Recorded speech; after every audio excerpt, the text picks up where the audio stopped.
Fresh বা ড্রাইটা দিতে পারেন।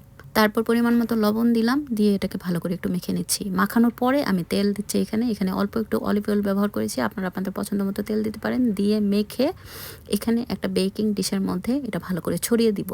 ছড়িয়ে দিয়ে এটা একটা ফয়েল দিয়ে ঢেকে 450 ডিগ্রি ফারেনহাইট ওভেনে আমি এটাকে 16 থেকে 17 মিনিট প্রথম বেক করব।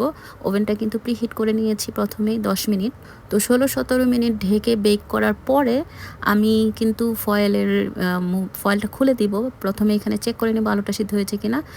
আলু সেদ্ধ হতে এখানে 15 থেকে 16 মিনিটের বেশি লাগে না। সেদ্ধ হয়ে যাওয়ার পর ফয়েলটা খুলে দিয়ে এটাকে আরও কয়েক মিনিট এটাকে বেক করলাম যেন উপরে একটু ক্রিস্পি হয়। এইভাবে আলু খেতে কিন্তু অনেক মজা, যারা খাননি অবশ্যই ট্রাই করে দেখবেন।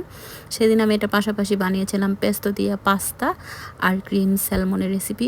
এই খাবারগুলি একসাথে খেতে অসাধারণ লাগে। আশা করছি আপনাদেরও ভালো লাগবে। আজ এই পর্যন্তই। আল্লাহ হাফেজ। আসসালামু আলাইকুম।